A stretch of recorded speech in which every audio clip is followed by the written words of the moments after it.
આ તારક મહેતાની સિરિયલ તમે બધા જોવો ને, હું બહુ જોઉં કિંજલબેન, તારક મહેતાની સિરિયલ હું બહુ જોઉં. હું શું કામ જોઉં ખબર? હું એમાં અય્યરની ને બબીતાની જોડી જોઉં ને તો રાજી બહુ થાવ. હા, મને એમ થાય દેર હે મગર અંધેર નહીં હે. બહુ વાટ નો જોયો. યુવાન મિત્રોને ખાસ વિનંતી કરું, કન્યા જોવા જાવ ને એટલે 1, 2, 3 ફાઇનલ કરી નાખવાનું. હા, અને અત્યારે તમે જોવા જાવ ને, જેટલા યુવાનોની સગાઈ બાકી હોય, તમને એક થોડોક હું તમારાથી સિનિયર છું, અનુભવી છું, એટલે સલાહ દેતો જાવ. જોવા જાવ ને ત્યારે કન્યાને જઈને એમ કહેવાનું, બેન સોરી, બેન નો કહેતા, કેસ ફેલ થઈ જાય. પણ હા, એવું ન, ઉતાવળ નહીં કરવાની એમ.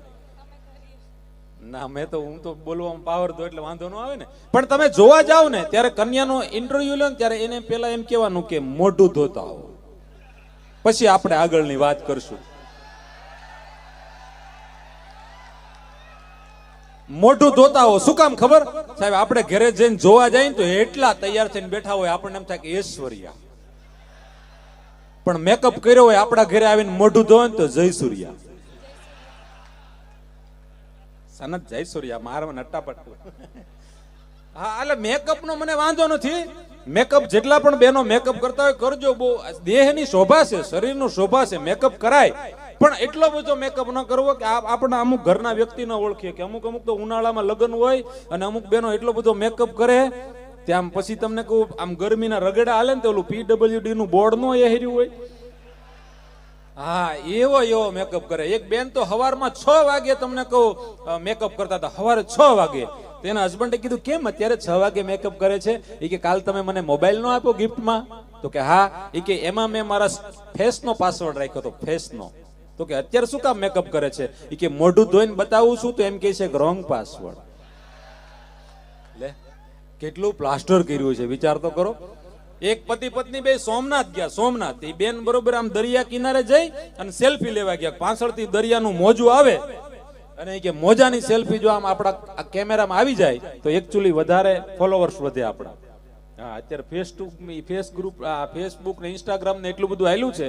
યુવાન મિત્રોને વિનંતી કરું, બહુ ટાઈમ ફેસબુકમાં નહીં બગાડતા, કારણ કે તમે જેને રિંકલ સમજો ને 3 વર્ષ પછી રઘો નીકળે. હાલે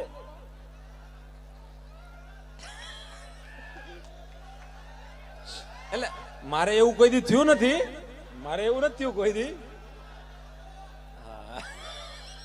ધ્રુવભાઈ કેવી મજા આવે, એમ થાય પાટણ જ રહું, દમણ નથી જવું. અને આમ જો તમ તાર આવી મજા આવે આવજો. અમદાવાદ રહું છું, આવજો મારે ત્યાં અમદાવાદ પોતપોતાના ખર્ચે. હા, એટલે ખર્ચો હું તોડ દઉં.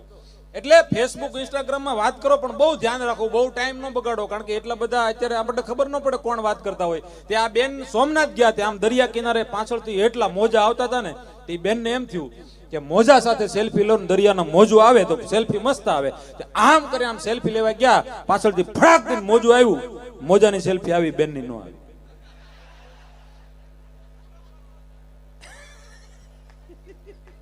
અઘરું છે. મોજાની સેલ્ફી આવી, બેનની નો આવી. હા, એ બે જણા પતિ પત્ની ફરવા ગયા. તે કૂવો હતો, વાવ કૂવો. તે કૂવામાં બોર્ડ માર્યું હતું કે આમાં 5 રૂપિયાનો સિક્કો નાખો અને તમારી ઈચ્છા અત્યારે જ પૂરી કરો. તે કૂવા આગળ બોર્ડ માર્યું હતું, વાવ હતી કૂવો. પતિ પત્ની બે જોવા ગયા તો બોર્ડ માર્યું હતું કે આમાં 5 રૂપિયાનો સિક્કો નાખો તો તમારી ઈચ્છા અત્યારે જ પૂરી થઈ જાય. તે ભાઈએ તરત 5 રૂપિયાનો સિક્કો નાખ્યો. તો 2 મિનિટ થઈ કઈ અવાજ ન આવ્યો. તે ઓલા બેન હતા ને પત્ની, એનાથી રહેવાનું નહીં. તે આમ ડોકાઈને જોવા ગયા કુવામાં. તે નીચું જોઈને જોવા ગયા ને તે ભખ દઈને પડી ગયા.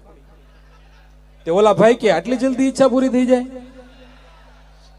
લે, હા, કોણ કેવી ઈચ્છા લઈને બેઠું ને એ જ નથી ખબર પડતી. હો, હા, ઈચ્છા દરેક માણસ એની પોતપોતાની એવી ઈચ્છા લઈને બેઠો છે ને. જય સિયારામ, જય શ્રી રામ.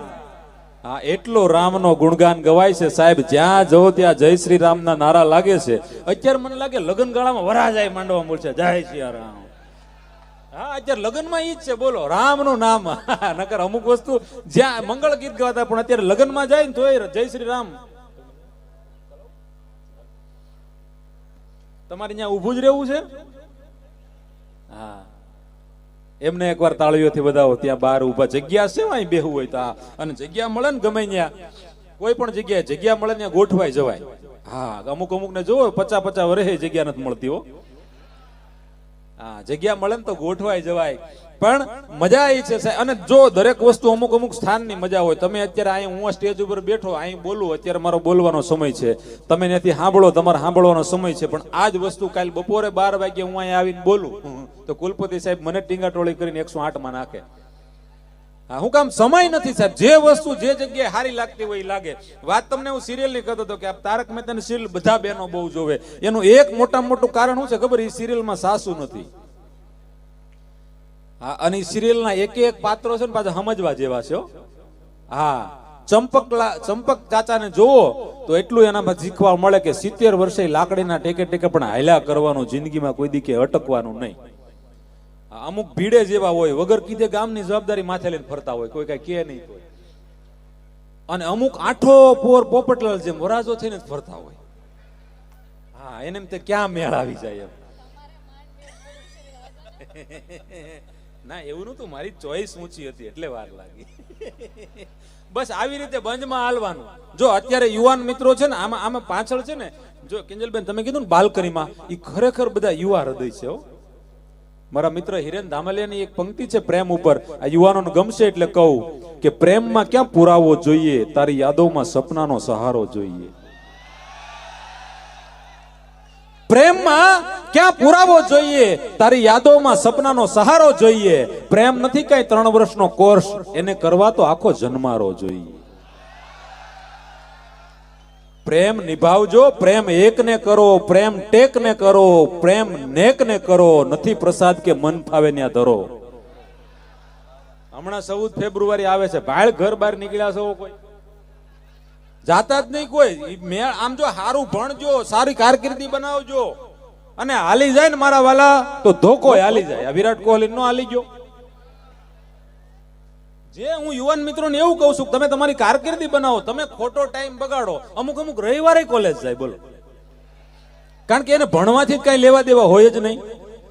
આ દેશનો યુવાન ખોટી રીતે એનું પેટ્રોલ ન બાળવો જોઈએ, ખોટી રીતે એનો સમય ન બગાડવો જોઈએ. મારા વાલા, ભગવાન રામના સાનિધ્યમાં બેઠો છું, અને હું આ વિદ્યાપીઠ કહી શકાય સાહેબ, આ ગુરુજનોની નગરી કહી શકાય, આ યુનિવર્સિટી. એટલે આ તમે એમ માનો આ જગત આખાને સાહેબ ભારતનું ભવિષ્ય ઉજળું કરે છે આ યુનિવર્સિટી. પણ યુવાન મિત્રોને એટલું કહું છું કે સાહેબ, તમે તમારા મા બાપના સપના સાકાર કરશો ને, તમારે કોઈની પાસે ટાઈમ નહીં બગાડવો પડે. તમને ગમતું હશે ને એવું પાત્ર સામે આલીને ઘેરે માગવું આવશે તમારી.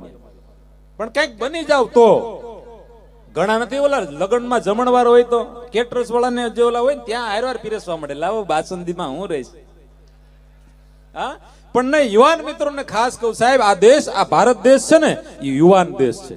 આ દેશને યુવાન દેશ તરીકે સ્વીકારો. ભારતમાં સૌથી વધારે યુવાનો છે, અને દુનિયા આખીમાં તમે જાઓ સાહેબ, દુનિયા પાસે સમૃદ્ધિ હશે, પૈસો હશે કદાચ, પણ ભારતને મળ્યો ને એવો ભગવાન દુનિયાને કોઈને નથી મળ્યો. ભારત દેશ એટલો મહાન છે સાહેબ.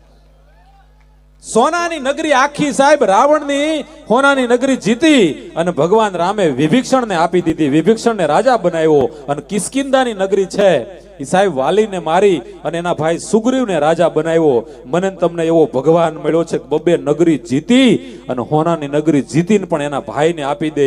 બાકી દુનિયા ભારતમાંથી સોનું લૂંટી ગઈ છે. અમે ભારતીયો મહાન છીએ એટલા માટે કે અમારો ભગવાન સોનાની નગરી જીતીને તમને આપી શકે છે. તમે અમારા દેશમાં આવ્યા તો સોનું લૂંટી ગયા, હીરા લૂંટી ગયા, મોતી લૂંટી ગયા, હજી પણ લૂંટાય એટલું લૂંટો છો. પણ હવે લૂંટાવાનું બંધ થયું, કારણ કે હવે અમે જાગૃત થયા છીએ. કારણ કે ચંદન है इस देश की मिट्टी और तपोभूमि है हर गांव, भारत की हर बाला देवी की प्रतिमा और हिंदुस्तान का हर बच्चा श्याम है, हिंदुस्तान का हर बच्चा श्याम है. સાહેબ, આ દેશને મળે એવો ભગવાન કોઈને ન મળે. અહીંયા જે ઘટના આવું વિશ્વમાં કઈ થાય, ભલે કદાચ આપણે ત્યાં કોઈ લોકોને એમ લાગે કે ગરીબાઈ વધારે છે, એ આપણને અહીંયા લાગે નહીં. મારા વાલા, ભારત જેટલો તમને આનંદ વિશ્વના કોઈ દેશમાં ન આવે. એક જણો મને કહેતો હતો, મને કે અમારા અમેરિકામાં બધાય ડાબી બાજુ ડ્રાઇવિંગ કરે, બીજો લંડન વાળો કે અમારે જમણી બાજુ ડ્રાઇવિંગ કરે. મને કે તમારા ભારત વાળા કઈ બાજુ ડ્રાઇવિંગ કરે? મેં કે અમારે સામે વાળો કઈ બાજુ આવે એના ઉપર આધાર હોય. અમારે સાઈડ લાઈટ બતાવે આ ડાબી ને વળવું હોય જમણી વળે. લે, એ કે મૂડ ફરી ગયું. હા, આપડા કઈ ભારતીયનું કઈ નક્કી જ છે જ નહીં. એક તમને કહું, 3 દેશના લોકો ભેગા છે ને, એને કીધું કે અમે અમેરિકામાં કે મશીન બનાવ્યું કે રેલવે સ્ટેશન ઉપર મશીન મૂકીએ અને ચોર આવે તો 20 કલાકમાં મશીન જ ચોરને પકડી લે કે આ ચોર છે, ચોરી કરવા વાળો. તો પેલા લંડન વાળાએ કીધું કે અમે મશીન બનાવ્યું તો એ મશીન 18 કલાકમાં ચોરને પકડી લે. તો ભારત વાળો ચૂપ બેઠો. તો એટલે કે તમારા દેશમાં આવી ટેકનોલોજી નથી? એ કે અમે આવું મશીન બનાવ્યું હતું પણ મશીન ચોરાઈ ગયું. અમે મશીન બનાવ્યું હતું પણ મશીન જ ચોરાઈ ગયું. સાહેબ શું કરવું હો, ફિર ભી મેરા દેશ મહાન. પણ આ દેશ મહાન છે કારણ કે આ દેશે જે આપ્યું ને એ વિશ્વ ક્યારેય કોઈને ન આપી શકે. આપણે જગતને આપી શકીએ તો આપણી આધ્યાત્મિકતા આપી શકીએ. સાહેબ માં ગંગા જેવી નદી મને તમને આ દેશમાં ભારતમાં મળી છે. વિચાર તો કરો, જ્યાં જ્યાં તમે નજર કરો ત્યાં તમને ભારતનો એ આધ્યાત્મિક દેખાય, ભારતનો એવો કલા વારસો દેખાય. અરે આ દેશના મંદિરોની તમને વાત કરું સાહેબ, સ્વર્ગસ્થ રાજીવભાઈ દીક્ષિતે કીધેલું છે કદાચ દુનિયા ભારતને ગરીબ દેશ કહે ને, 11,000 સુવર્ણ મંદિર સોનાના મંદિર આ દેશ પાસે હશે, જેના ઓથેન્ટિક પુરાવા એને આપેલા. 11,000 સોનાના મંદિર જે દેશ પાસે હોય એ દેશ કોઈ દી ગરીબ ન હોય, દુનિયાથી સમૃદ્ધ દેશ હોય. પણ તકલીફ શું છે કે આપણે આપણાની કદર કરી નહીં.